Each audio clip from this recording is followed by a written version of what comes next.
मूंखे find out करणो आहे उल्हासनगर में जेके सिंधी स्कूल्स आहिनि उन में सिंधी भाषा जो छा सिचुएशन आहे। सिंधी अरबी में थी पढ़ाई वञे, सिंधी देवनागरी में थी पढ़ाई वञे, कि सफ़ा नथी पढ़ाई वञे, कहिड़े स्टैंडर्ड्स खां थी पढ़ाई वञे, मूंखे फाइंड आउट करणो हुयो।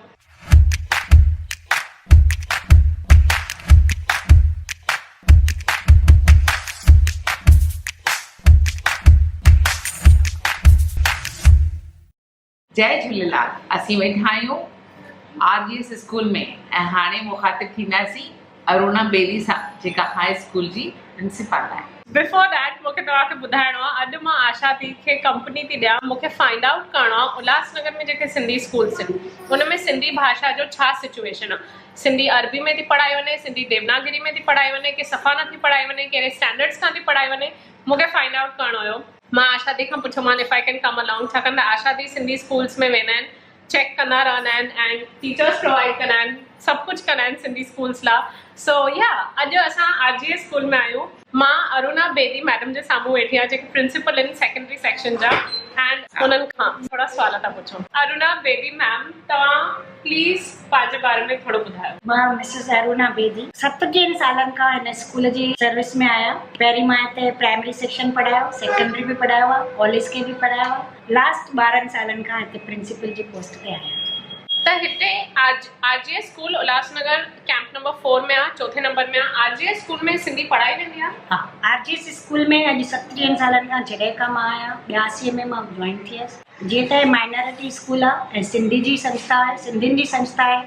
सिंधीअ खे असां इम्पोर्टेंस ॾिनो आहे। कंपोजिट सिंधी जेकी हिंदीअ सां गॾु पढ़ाई वेंदी आहे, पहिरीं इहा कंपोजिट संस्कृत सां गॾु पढ़ाई वेंदी हुई ऐं असां हमेशह हिन जो ख़्यालु रखियो आहे त ॿारनि खे जेके सिंधी आहिनि उन्हनि खे सिंधी पंहिंजे लिटरेचर ऐं साहित्य जे बारे में ॼाण मिलंदी रहे। त सिंधी अरबिक में पढ़ाई वेंदी आहे, अरबी स्क्रिप्ट के देवनागरी स्क्रिप्ट? न, देवनागरी स्क्रिप्ट में पढ़ाई वेंदी आहे, छो त ॿार नया आहिनि, 5 दर्जे खां पढ़ाई थी वञे, त हिन करे उन्हनि खे सेखारण में थोरो प्रॉब्लम्स ईंदा हुया। पर हाणे हिन साल खां असां सोचियो आहे, आशा चांद जी मदद सां, उन्हनि जी जाम फोर्स हुई, त असां छो न अरबी सिंधी कयूं। ऐं गवर्नमेंट बि असांखे किताब हासिलु करे ॾिना आहिनि अरबी सिंधीअ में, त उहा सहूलियत हुअण जे करे असां ॿारनि खे अरबी सिंधी बि पढ़ाए सघूं था। हिन साल असां 5 दर्जे खां बि अरबी सिंधी पढ़ाइण जी पूरी कोशिश कंदासीं। लवली। त 5th to 10th RGS school में, जेको उल्हासनगर कैंप नंबर 4 में आहे, देवनागरी पढ़ाई वेंदी आहे, अरबी सिंधी चालू थियण वारी आहे जल्दी। Thank you very much. Welcome. हाणे नेक्स्ट स्टॉप आहे Swami Shanti Prakash English and Sindhi high school. I am very excited to see हिते छा थींदो आहे।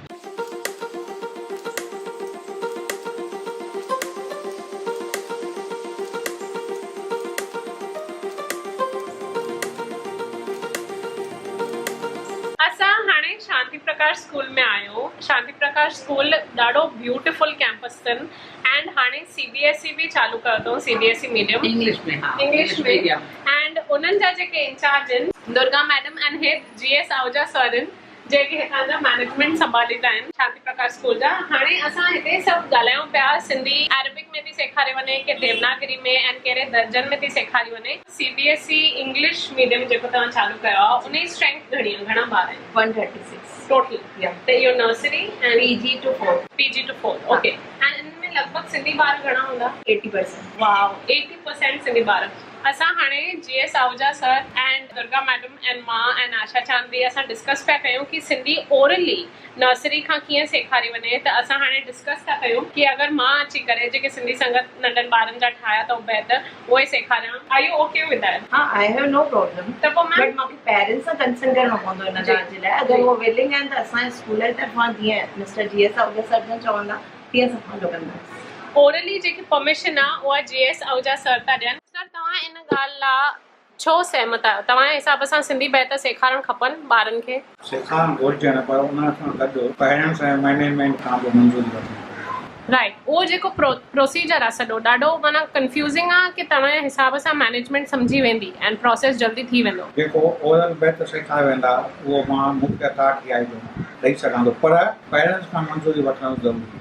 राइट लॻे त अथो कि हिते कुछ असां करे सघंदासीं प्रोवाइडेड ऑफ कोर्स पेरेंट्स जी मंज़ूरी हुजे। आई am very excited and happy to come and help जेको बि तव्हां शेड्यूल ठाहियो। नो थैंक यू जेको बि शेड्यूल असां ॿारनि जो फिक्स करे सघूं। जेस आहूजा सर थैंक यू वापस का thank U Durga. Okay thank you so much. हाणे मूंसां गॾु मिसिस वर्षा मामताणी ये प्रिंसिपल इन 1st to 7th स्टैंडर्ड जा English medium and 5th to 7th standard Sindhi medium. तव्हां पंहिंजे स्कूल में हिते शांति प्रकाश स्कूल में 5th to 7th Sindhi medium सब सब्जेक्ट सिंधी मीडियम में इट्स अरेबिक अरेबिक न बट सिंधी अरबी हिकिड़ो सब्जेक्ट आहे कि बाक़ी सभी सब्जेक्ट सिंधी में ही है। अच्छा त खाली 5th to 7th छो 8 to 10th अलग मैडम है।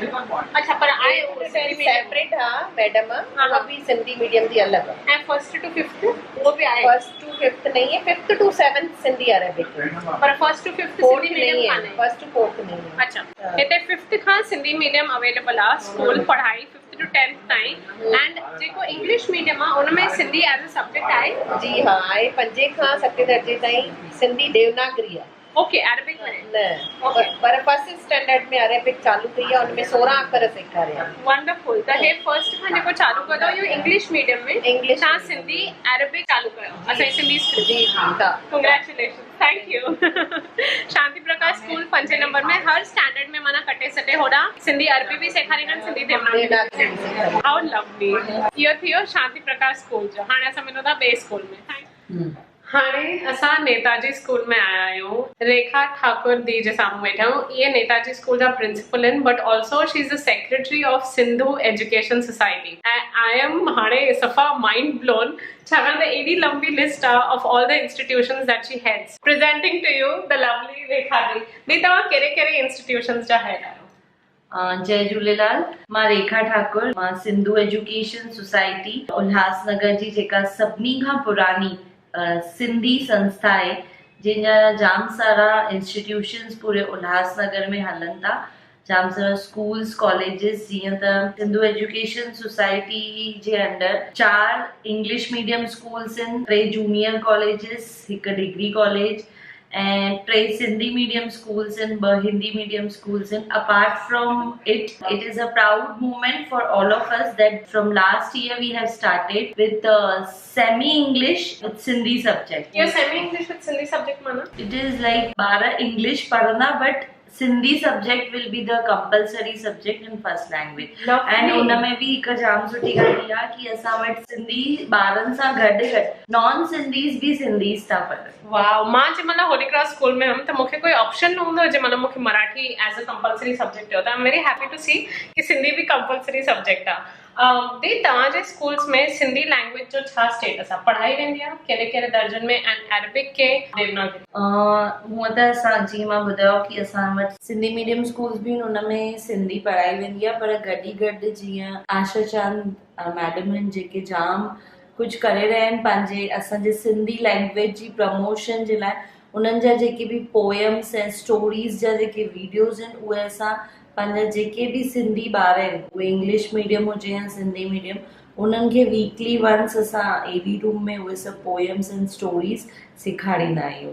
वंडरफुल। ऐं दी सिंधी लिखणु जेको लिखणु पढ़णु थींदी आहे उहे कहिड़ा देवनागरी आहे की अरबिक आहे? सिंधी मीडियम में त अरेबिक ई आहे एंड इंग्लिश मीडियम में देवनागरी स्क्रिप्ट आहे बट आशा दीदी जे मोटिवेशन सां next year we are planning to start with Arabic लिपि also. It was so lovely to meet you. Thank you. Same here. Keep up the good work. Hello, असां हाणे Jhulelal school में आहियूं जेको पहिरें नंबर में आहे। हे HMN head mistress standards 1st to 4th primary right primary section जा HMN Mrs Thomas HMN हेड mistress आहिनि ऑफ प्री प्राइमरी। हाणे मूंखे तव्हां ॿिन्हिनि खां हिते पुछणो आहे HMs खां what is the status of Sindhi in your standards, in your department? In my pre-primary section, we have started poetries and storytelling in Sindhi. That we have already started. And so you mean Sindhi oral. Spoken Sindhi? Spoken oral, Sindhi? Oral poetries. Poetry, poems. So Sindhi poems and stories which is provided by Sindhi Sangat. Sindhi Sangat. Yeah. Because there's nobody else making content, right? Yeah. So yeah, fantastic. Thank you.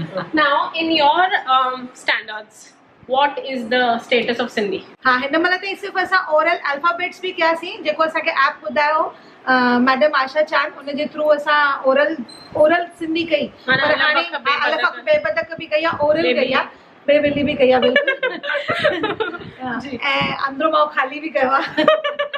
पर हाणे हींअर ईंदड़ साल खां first standard में असां text book start कंदासीं, मतिलबु टेक्स्ट बुक जी इंट्रोडक्शन कंदासीं, जंहिंमें फर्स्ट स्टैंडर्ड जा ॿार सिखंदा, ऐं साइमल्टेनियसली फिफ्थ स्टैंडर्ड में बि ॿिन्ही हंधि साइमल्टेनियसली असांजो सिंधी अरेबिक चालू थींदो। I was about to ask Devanagari के अरेबिक स्टार्ट कंदासीं। देवनागरी त इयर्स टुगेदर खां असांजे स्कूल में आहे। राइट, झूलेलाल स्कूल फेमस आहे उल्हासनगर पहिरें नंबर में, उल्हासनगर 1 में, उल्हासनगर 2 झूलेलाल स्कूल सिंधी स्कूल आहे। This is already well non, right? असांजे स्कूल जी मैनेजमेंट सिंधी, असांजे स्कूल जा 90% टीचर्स सिंधी। पहिरें त 80+% चई सघो पिया, पर हाणे थोरो सो ॿी लैंग्वेज जा बि ॿार आहिनि, त तंहिं हूंदे बि आहियासीं कि 60% सिंधी ॿार, त असांजो स्कूल एक्चुअली आहे ई सिंधी, ऐं पोइ टोटली सिंधी। इवन मां पाण में ॾिसो था त कि सिंधी ॻाल्हायां थी वेठी, त देवनागरी हमेशा खां हुई? देवनागरी सालनि खां आहे, मतिलबु सालनि खां ई आहे। मां 25 इयर्स खां हिते आहियां, देवनागरी पढ़ाई आहे, पर हाणे कुझु सालनि खां असांखे लॻभॻि 3 साल थी विया आहिनि, असां already Arabic Sindhi 5th standard में इंट्रोड्यूस करे चुका आहियूं। ॿार उहे 7 दर्जे में पहुची विया, 5th 6th 7 और हाणे हिन साल खां असां फर्स्ट स्टैंडर्ड में चालू कंदासीं। माना इहा जेका सिंधी लिपि सेखारण जो कमु हिननि मुंहिंजे चवण खां अॻु में ई शुरू स्टार्ट करे चुका। Lovely, thank you so much. हाणे असांजो ॾींहुं पूरो थियो, बैक टू बैक सुबुह खां घणनि स्कूल्स में तव्हां आहियो? 5-6 स्कूल्स में, उन जे विच में बि ॿियूं मीटिंग्स हुयूं। हेॾो हेक्टिक ॾींहुं हुयो। Hats off to you, like I am so inspired. मूंखे ॾाढो मोटिवेशन मिलियो। मूंखे लॻंदो आहे कि मुंहिंजा डेज़ ॾाढा बिज़ी हूंदा आहिनि, but my God I am sorry, but हिन एज में एॾी एनर्जी। ऐं इहो मां ख़ाली हे मुंहिंजे पासे में बीठा आहिनि इन करे नथी चवां, सिंधी स्कूल्स में सिंधी हेडमास्टर सां, सिंधी प्रिंसिपल सां मिली करे, जेके नॉन सिंधी आहिनि उहे बि जेके सिंधी स्कूल्स जा प्रिंसिपल्स आहिनि उन्हनि सां मिली करे मूंखे एॾो वधीक ख़बर पई कि छा छा प्रॉब्लम्स आहिनि, रियल लाइफ प्रॉब्लम्स। सिंधी सेखारी वञे कि न, गवर्नमेंट जा छा प्रेशर्स आहिनि, PT पीरियड जे बदिलां सिंधी विझूं, ड्रॉइंग पीरियड जे बदिलां सिंधी विझूं, एंड केॾा डिस्कशन्स करणा पवंदा आहिनि, वरी उन्हनि जो करिकुलम ठाहिणो पवंदो आहे, छा सेखारींदासीं उहो ॿुधाइणो पवंदो आहे। तव्हां कॾहिं खां इहो चालू कयो, प्लीज़ ॿुधायो। ओनली 2 years बैक, डिसेंबर 16 में असां इहा मीटिंग कईसीं त सिंधी मैनेज स्कूलनि में सिंधी पढ़ी वञे। But why is that needed? माना उहो ऑलरेडी गिवन हुजे न। हा, उहो कोन्हे न, इन जे लाइ बिकॉज सिंधी ॿोली खे अॻिते वधाइणो आहे त नंढनि ॿारनि जे ज़रिए, नंढनि ॿारनि खां वधाइणो आहे। वॾनि खे चऊं था त उन्हनि खे सिंधी सिखणी कान्हे, उन्हनि खे कहिड़ी ज़रूरत आहे, पर नंढा ॿार तव्हांखे न चई सघंदा। तंहिंजे करे ॿारनि जे ज़रिए सिंधी तव्हीं बि सिखो, ॿारनि खे बि सेखारियो। नो, बट आई ऑल्सो थिंक नंढे हूंदे खां अगरि पेट में हली थी वञे भाषा त पोइ प्रॉब्लम न थिए। ॾुखियाई का बि कोन्हे न, पाण मां सुठा राइटर्स पैदा थी सघनि था इन नमूने में, वॾा IAS ऑफिसर्स थी सघनि था, सॼो असांजे साहित्य जो वॾो ज्ञान उन्हनि खे मिली सघे थो। So many positive and plus points. मां होली क्रॉस कॉन्वेंट स्कूल में हुयमि ऐं मूंखे सिंधी कंपलसरी सब्जेक्ट न हुयो, ऑप्शन बि न हुयो, इन करे ॾाढी तकलीफ़ थी आहे। मूंखे पंहिंजी मदर टंग में लिखणु पढ़णु घटि वधि ईंदो आहे, but I am so happy तव्हां अॼु जे जनरेशन लाइ इहो कयो था। एंड ॿारनि खे ख़बर बि नथी पए कि हे पुठियां छा था कनि, जिन खे एक्चुअली सिखणु मिले थो उन्हनि खे त ख़बर बि नथी पए कि कीअं थो सिखणु मिले, एंड केॾी जदोजहद थी आहे इहो पहुचण लाइ। थैंक यू मूंखे इहो चांस ॾियण लाइ, सॼो ॾींहुं तव्हांखे शैडो करण लाइ। I was with her all day and it was beautiful. अञा इंटरव्यूज़ लाइंड अप आहिनि, अञा चेटीचंड जे मेले ते वञिणो अथनि। I am very lucky to get to be with you for a day. Thank you. I am also very lucky. Very talented छोकिरियूं सां गॾु हुई। कुछ फाइनल मैसेज रुगो इहो ई आहे त तव्हीं पंहिंजे मन सां जेको बि कमु करियो सा, दिलि सां करियो। ॿोली खे वधाइण जो कमु कयो था त दिलि सां करियो त कामयाबी तव्हांजा क़दम छुमंदी। ठीकु आहे Thank you guys. Thank you Dee. Please subscribe. Learn Sindhi app अथव, डाउनलोड करे ॾिसो।